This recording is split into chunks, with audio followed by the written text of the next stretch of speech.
If United want Benjamin Sesko, they've got to move quick and potentially do a deal this week. It looks like the striker situation at Manchester United is going to move fast. Mbeumo moves very slowly, but this deal could be moving fast. But interestingly, Ollie Watkins is very open for the move.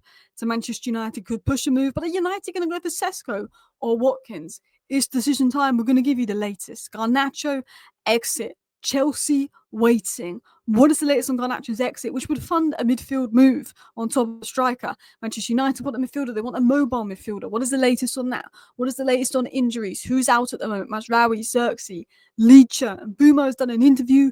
Apparently room for Diogo Costa. Take that with a pinch of salt. I don't personally believe it. So yeah, hello.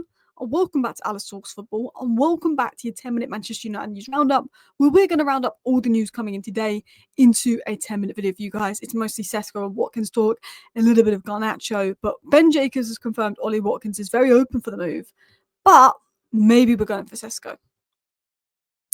Before we get into those stories, I wanted to get into a little bit of overview on news because this has come out from Laurie Whitwell. Laurie Whitwell works for The Athletic, very good journalist, one of the best in the space, briefed by the club, good connections to the club, and he's given some insight. Garnacho continues to wait for Chelsea. It seems Chelsea are going to make the move for him after they do the deal for Hato and Xavi Simons. Højlund's future is in doubt. Ahmad, the striker pursuit, continues to place. Plenty of interest in Anthony, but nothing's advanced. And he also gave a roundup saying that Sancho's interest from Italy, but Juventus not thought to be as genuine at this stage. There was a lot of suggestions Sancho to Juventus was close. That's been played down. Dortmund are now interested. Anthony, there's a lot of interest there. Let's wait and see what happens. There is interest there. I think United are confident they will sell him. Højlund's the interesting one. Laurie Whitwell said about a month ago, Højlund's more likely to leave than stay. David Ornstein's even suggested that while Højlund would like to stay, the possibility of him leaving strong. Romano said multiple times Højlund wants to stay. Højlund wants to stay. He dreams of succeeding at United. He dreams of making it work. But if United sign a striker, Højlund will know he's not wanted and go. Højlund will stay if we don't sign a striker. But if we do sign a striker, and we could this week, I think Højlund will go. Because then his third choice behind Xerxes and a new striker signing. And Højlund wants to stay at United and make it work, but he feels if he doesn't feel wanted at United, he'll go. If he feels like United want him to go, he'll go. And I think if they sign a striker, mate, they don't want you. I think Højlund could go. So that's the latest on that. But let's talk about the striker situation. First of all, Romano confirmed that Christopher Vivel is pushing for the opportunity to sign Sesko and driving the interest internally. It's now up to United to decide between Sesko and Watkins. We pulled out of Jackson because Chelsea valued Jackson at reportedly 80 million, which is way too much for a player like Jackson. So we're now in this race deciding if we want to go for Sesko or if we want to go for Watkins. And as of now, United have not made a decision. But we will know in the next 2 to 3 days what that decision is. Because if the decision is Sesko, we have to almost act now. Both players are open to a Man United move. Sesko apparently prefers Man United to Newcastle, but it's unknown if he'd be willing to wait for us, so maybe Newcastle have the advantage there. Watkins is very open to the move. I think Watkins is a bit cheaper than Sesko. I like both players. I said that Watkins is my preference, just because I think he's more experienced and he's more likely to make an impact now, and we need more of an impact now. Sesko, I think, in 2-3 years could be a much better player than Watkins. I think Sesko's a good player. I think he works well. But if they're both 60 million, you arguably would go for Sesko because value for money. But if Watkins is 40 million and Sesko 70 million, then you would look at someone like Watkins. Do you know what I mean? I think, for me, it depends on value in the market. I prefer Watkins, but if Sesko is a better value price, you go for Sesko. But United are deciding between the two. But this is the interesting thing said by Ben Jacobs. If Manchester United want Sesko, they're going to have to be quicker for Ollie Watkins because Newcastle are advanced on the player side and they're in club-to-club talks and ready to bid. I get the impression this is a big week for the pursuit of the number 9 because if it's Sesko, United are going to have to get moving.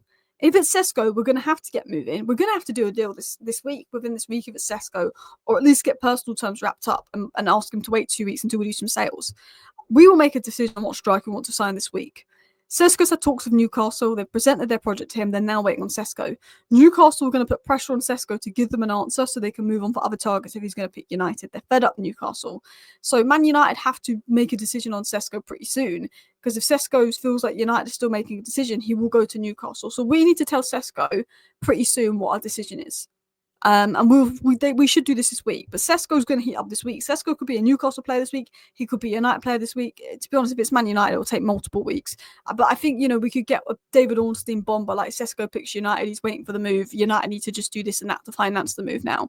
And Newcastle go look elsewhere. Or we could go for Watkins. A few people I've spoken to say that we like Watkins more than Sesko. And as of now, apparently prefer Watkins to Sesko. But Vival is pushing for Sesko. But if we want Sesko, this is the week to decide. We've got to move fast for him. Now, Ben Jacobs also said today that Ollie Watkins is very open to joining United, and sources close to Aston Villa hint that an offer of around 50 million may stand a chance. 60 million for Watkins is too much. Can't see United paying that. I think he's a 45 million pound player.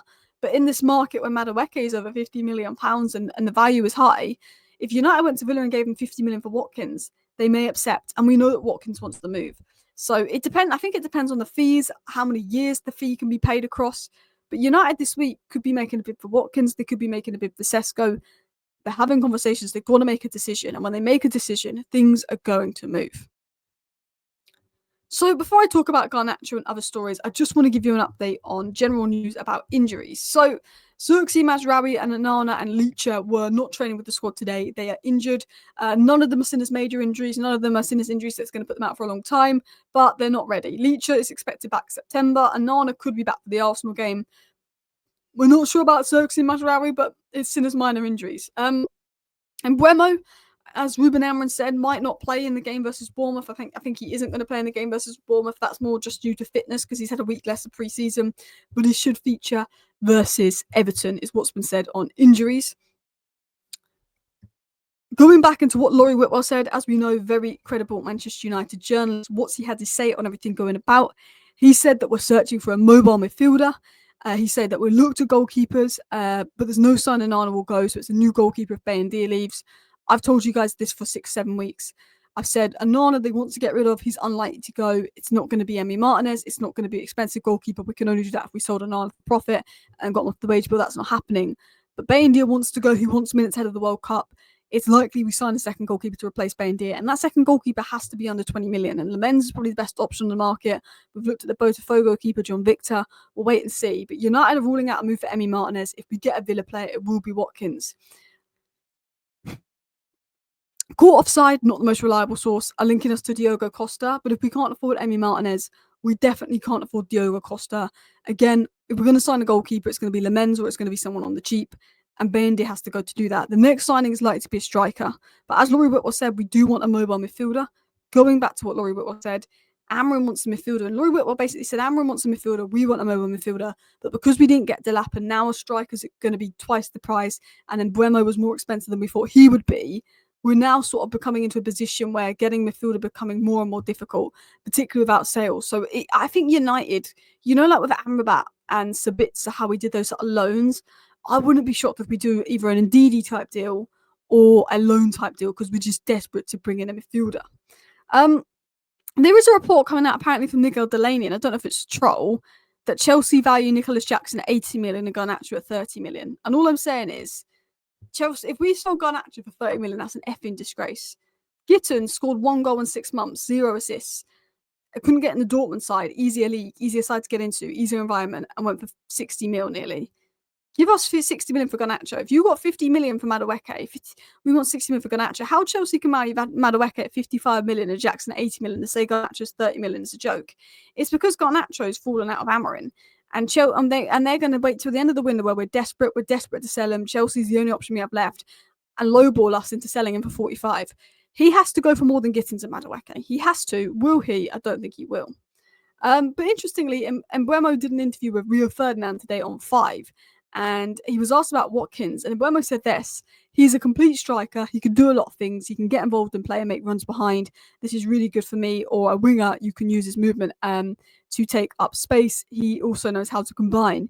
Much praise. We know that Watkins and Mbeumo have played together before, and maybe they can play together at United. I think Sesko would also be really good for Mbeumo because he puts a lot of crosses in. Sesko's a monster in the air.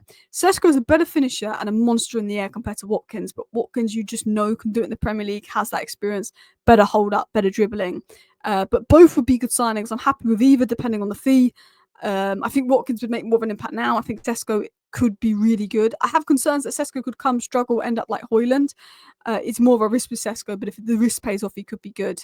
But Mbeumo spoke about going to United, having other options, but he liked the challenge of United. He even spoke about seeing Euro on holiday as well. So that's all your latest news, rounded up in 10 minutes. Let me know your thoughts. Thank you for watching. Bye.